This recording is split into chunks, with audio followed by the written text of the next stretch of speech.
तरह हमारे सब एनजीओ काम कर रहे हैं अपने अपने तौर पे। तो जब हम स्टडी करने के बाद ये हुआ कि 1995 में हमारा जो मराठी मुस्लिम ये था लीडरशिप थी, मराठी मुस्लिम लीडरशिप थी, वो खत्म हुई और उसको जानबूझ के खत्म किया गया। और वो हालात को देखते हुए कुछ लोगों ने बॉम्बे में रहे अपने जो भाई है वो उसमें कुछ पड़े और लीडरशिप कैच की, जिनको हमारा महाराष्ट्र के बाहर, बॉम्बे के बाहर का महाराष्ट्र की कोई नॉलेज नहीं, हमारे मसाइल का नॉलेज नहीं है, कुछ नहीं है। तो 2012 में मैं और डॉक्टर नीरज कर पुणे में मुझे बुलाया गया था। जर्मन बेकरी ये हुआ था, क्लास हुआ था उसमें। और उसके बाद वहां पे मेरी मुलाकात पुरुषोत्तम खेड़ेकर जो मराठा सेवा संघ के चीफ है, और ये अपने परवीन गायकवाड़ संभाजी बिरगे, उनके थ्रू वो कांटेक्ट में है। तो उन्होंने ये कहा कि तुम मुसलमानों का एक प्लेटफॉर्म क्यों नहीं बनाती मराठी।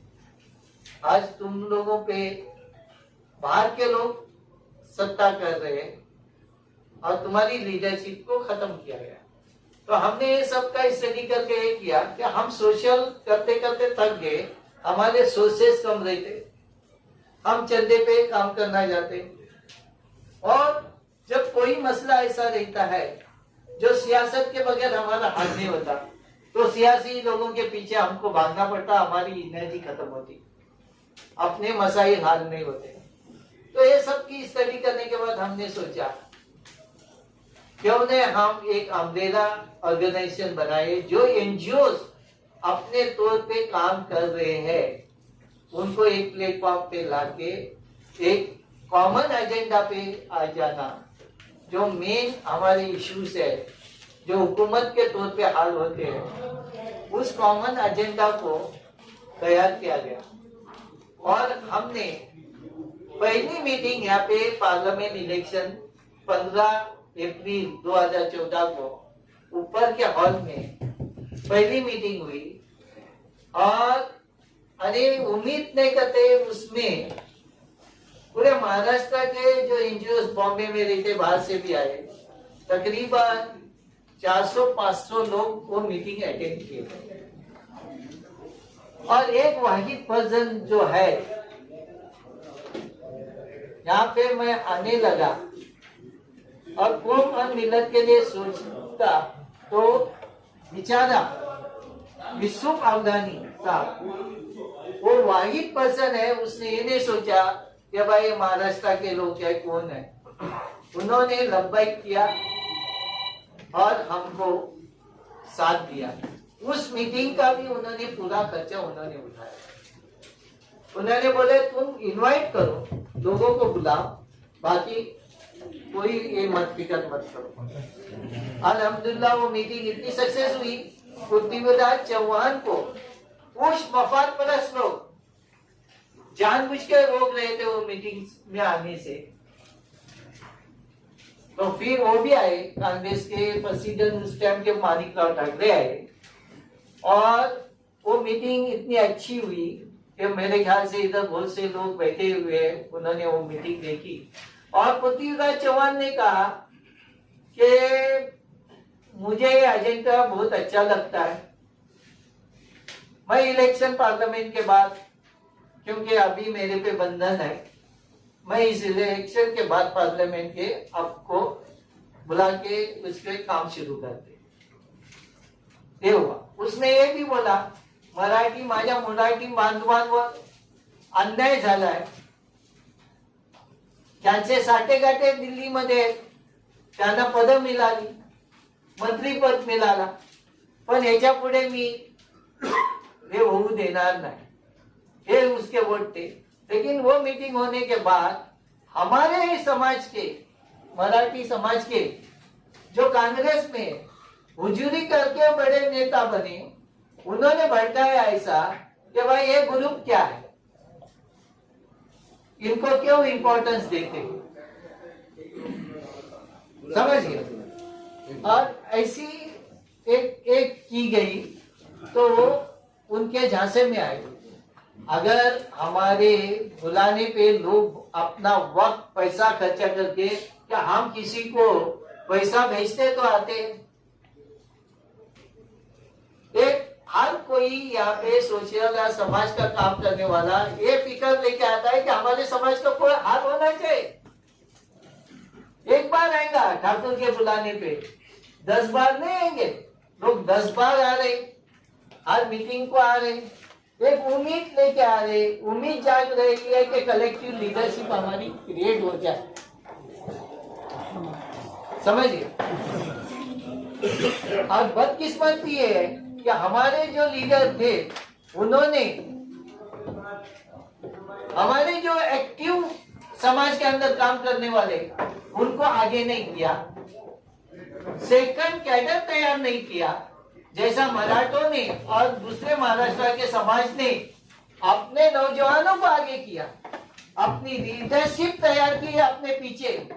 लेकिन हमारी बदकिस्मती ये रही कि हमारे जो लीडर थे उन्होंने अपनी दुकान अपने हद तक रखी। इसलिए वो कहा गया है ना, अपनी कब्र को अपन बनाना है। हमारी अगर हालत को सुधारना है तो किसी पे भरोसा नहीं करना चाहिए। एक हमको एकजुट होके एक करें। आज भी इस मीटिंग में कांग्रेस के मुस्लिम जो नेता बैठे हैं उनको ऐसा भुनक लगी है कि वो चाह रहे हैं कि मीटिंग हम जाके बोलते ना कैच करें और अपन क्रेडिट ले, और सोनिया गांधी को या उधर राहुल गांधी को फोटो भेजे। सच्चाई सोनिया गांधी राहुल गांधी को मैंने जुलाई 19 को एक लेटर लिखा, यही बातें लिखा। एक महीने में सोनिया गांधी ने इसमें पार्टी ऑफिस में रिप्लाई देने लगाई, वो लेटर इधर। उनको भी अभी वो उनकी पार्टी इतनी कमजोर हुई ऐसे चापलूस लोगों की वजह से कि उनको भी फील हुआ कि भाई ये नहीं होना चाहिए। वो भी एक लेटर जोड़ा हूँ, सब अभी वो अध्यक्ष आएंगे उनके पास। ये तो कहना ये है कि हमको मुत्तहिद होना चाहिए। हमारा जो एजेंडा था, पृथ्वीराज चौहान ने हमको नाराज किया नहीं। कांग्रेस के बहुत से नेता चाह रहे थे कि हमारे साथ ये करे, लास्ट में हमको मजबूर होके एजेंडा को फॉरवर्ड करना पड़ा, समझिए। बीजेपी और शिवसेना को, बीजेपी ने पहला स्टेप लेके आगे आई, शिवसेना लेट हो गई। और बीजेपी ने हमारे एजेंडा में से 3 पॉइंट अपने मैनिफेस्टो में ले लिए थे। तो वहां पे भी उनके जो संघ के लोग थे वो क्रिटिसाइज किए कि भाई ये कैसा मुस्लिम पार्टी बनाना है क्या। हमने भी उम्मीद रखी थी सबका साथ सबका विकास, विनाश होगा ये नहीं सोचे थे हमने। तो आज विनाश तो पूरे देश का हुआ, मुसलमानों का नहीं हुआ, पूरे देश का हुआ। एक हमने उनका साथ ईमानदारी से रहे, उनके कैंपेनिंग किया, सब कुछ हुआ। बार बार हमने उनके साथ मीटिंग के लेके अपने एजेंडा, खर्चे ने पहली मीटिंग लगा के काम शुरू कर रहे थे खर्चे, लेकिन बदकिस्मती वो भी वहां से चले गए। और उसके बाद हमारे एजेंडा पे कोई काम नहीं हुआ। 6 सितंबर को हमने पहली मीटिंग प्रकाश आंबेडकर के साथ ली। उसने प्रॉमिस किया कि मुस्लिम और दलित एक हो जाएंगे, भारत की लीडरशिप को एक्सेप्ट नहीं करेंगे। 18% मुस्लिम है, 15% दलित है, तो ये होता है बोला 33%। तो हमने बोले बेशक करेंगे, चलो लेकिन बाद में प्रकाश अंबेडकर ने पलटी मार दी। उनकी अपनी वजह, रीजन हो गए, वजूहत हो गए, उनके अपने इंटरेस्ट हो गए। खैर, हमने अल्लाह हाफिज कर दिया, माफ करना बोले, खत्म।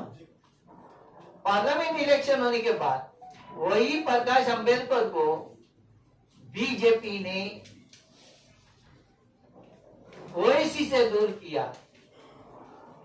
ये सच्चाई बता रहा हूं कैसी, और कहा कि भाई तुमको फायदा नहीं होगा, उनको फायदा होगा। किसको? MIM को। तो इससे बेहतर है पैक्ट तोड़ो और तुम महाराष्ट्र मुस्लिम संघ के साथ हो जाओ। और मेरे घर पे उनका general secretary Subhash Tanwar, highly qualified, foreign में था हुआ, उसके पार्टी में वो मेरे घर पे मेरे साथ 1 घंटा बैठा। फिर मैं उसमें इंटरेस्टेड नहीं था मिलने के लिए, फिर भी रिक्वेस्ट किया तो मैं और अकबर कैप्टन खन के हम लोग एक दिन गए, वहां पे डिस्कस हुआ। ये बात थी ऐसी कि अगर उनको बीजेपी को युति शिवसेना से करना नहीं थी, 19 के असेंबली में, पार्लियामेंट में थे, असेंबली में युति नहीं करना थी, तो सिर्फ हमको आगे करके वोट तोड़ना और हम प्रकाश अंबेडकर के साथ मिला के और अपनी सीट ज्यादा लाना, ये इंटरेस्ट था बीजेपी का। सबका अपना इंटरेस्ट रहता है, हर पार्टी सियासत में, इलेक्शन में हर रोल होता है। ये सब हो गया। फिर युति अगर हुई और नहीं हुई तो बोले मुस्लिम 25 सीट खड़े करो जहां पे मुस्लिम वोट काटे जा सके। तो ये राजनीति है। राजनीति हर पार्टी अपने हिसाब से करती है और हम बेवकूफ बनते हैं और ज्यादा करके हमारा समाज इसमें बर्बाद हो रहा है। तो उसके बाद एक दिन प्रकाश अंबेडकर के साथ मेरी मीटिंग तय थी उसके रेसिडेंट पे। वहां पे कांग्रेस के 2 बड़े नेता जो अभी बीजेपी में एक है और खुद माणिकराव ठाकरे जो आज उधर ही मुलाकात ये होते गया। फिर कांग्रेस ने हमको बोला कि हम हमारे साथ आओ, अजय चौहान की लीडरशिप।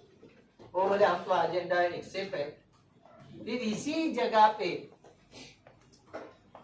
मीटिंग हुई 27 जुलाई 2019 को। हमारा किसी से भी ये नहीं, कौम और मिल्लत के लिए सपने आना चाहिए। यूसुफ भाई भी हमारे मराठी मुसलमान नहीं है बॉम्बे के, लेकिन वो कौम और मिल्लत का हमदर्दी रखते हैं और हमें आज तक कितना कोऑपरेशन है दिया है कि हमारे भाई ने कोई देखा, यह हकीकत है। तो हम उनकी लीडरशिप को एक्सेप्ट करेंगे बॉम्बे वालों की, लेकिन उन्होंने ईमानदारी से करना चाहिए। बॉम्बे में बैठेंगे, मेरा गांव किधर है, मेरे गांव की क्या मसाइल है उनको मालूम नहीं, क्योंकि 10 बस्तियां हिंदुओं की है एक ग्राम पंचायत में, 2 मुस्लिम बस्तियां हैं। मसाइल हमारे पानी, रोड, लाइट एक ही है। ये सब तो ये मसाइल हल कैसे हो गया? तो बॉम्बे के मसाइल पे हम जी नहीं सकते। तो खैर इसीलिए अभी हम एजेंडा पे एक्सेप्ट हुआ है। एजेंडा पे फिर राष्ट्रवादी ने हमको बुला लिया वो मीटिंग के बाद। शरद पवार के साथ 7 मार्च 2019 को मीटिंग हुई, उन्होंने भी डिक्लेयर किए और एक्सेप्ट किए और उन्होंने कहा कि इलेक्शन के बाद हमको बैठ के काम करना चाहिए तुम्हारे एजेंडा। तो हमारा था ही वही, गवर्नमेंट बनने के बाद बैठना लोनावाला में 2 दिन का, 1 दिन कांग्रेस और 1 दिन राष्ट्रवादी का। इत्तेफाकन ये हो गया, करुणा का ये आया तो ये नहीं हो सका। तो अभी रिलैक्स हुआ है करुणा से, तो आज ये मीटिंग लगी है। ये भी मीटिंग दुख से बोलना चाहता हूँ कि कि हमारा अपने समाज का भाई जो कांग्रेस में है उसको कहा कि नाना की हमारी पहचान नहीं है, अब हमारे को मिला।